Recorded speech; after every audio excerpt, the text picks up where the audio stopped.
Well, you heard the breaking news. This is being treated as a terrorism investigation. It is still unknown whether that man on your screen, Mohammed Yusuf Abdulaziz, had official ties to extremist Muslim behavior. If not, even if not, the threat of ISIS is right in front of us all. U.S. social media, they're using our social media companies, and their efforts are growing and getting more dangerous. Try 63,000 Twitter accounts. We're joined now by the Wall Street Journal's James Freeman, assistant editor of the editorial page, along with Fox Business correspondent Joe Lynn Kent, who has breaking news from Facebook right now on this issue. Joe. Well, as you know, as you mentioned, a lot of individuals who are extremists, who are involved in ISIS and supporting ISIS use these social platforms, including Twitter and Facebook. Facebook now just responding to our request for comments about how they shut down these sites. And they say, the spokesperson says, there is no place for terrorists on Facebook. We work aggressively to ensure that we do not have terrorists or terror groups using this site,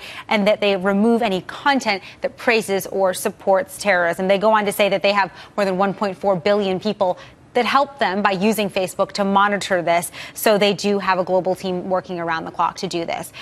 To give Twitter a fair shake as well, because we do see most of this proliferating on Twitter, they ban any sort of threat or violence on Twitter regarding tourism. I'm sorry, I misspoke. It's not 64,000. It's 46,000 accounts. What do you mean ban? They're there. Exactly. And so that is the issue, that they've been trying to suspend thousands of Twitter accounts since last fall, according to data from Brookings. Now, what we're seeing is as they shut them down, they come back. But they're starting to come back at a slower rate, according to this study. But they are still very much there. James, what do we do here? They're using our social media companies.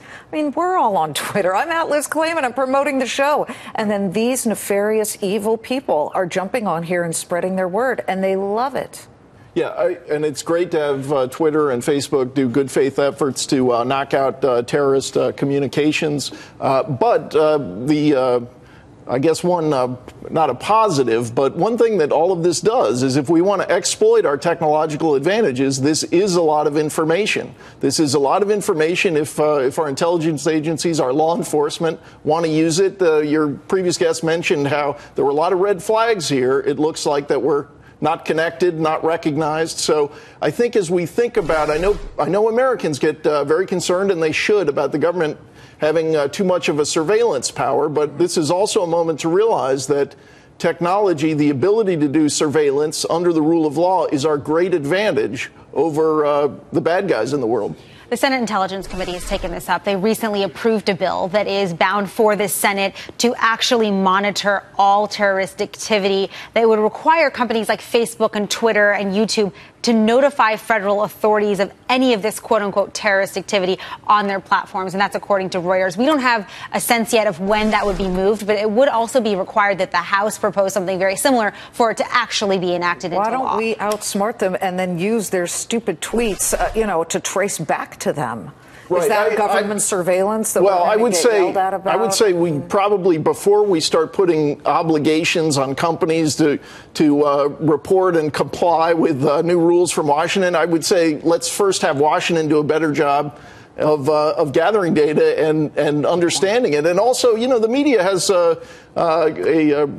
should get some blame here, because as we've looked at these issues, I know police in Chattanooga are probably wrestling with the same issues they've wrestled with here in New York City, where you may recall the Associated Press was celebrated a few years ago for going after the NYPD, saying basically suggesting there was something wrong with them keeping tabs on mosques, being informed about local communities. There's nothing wrong with that. It's not illegal. It's not a violation of rights, and it's really essential.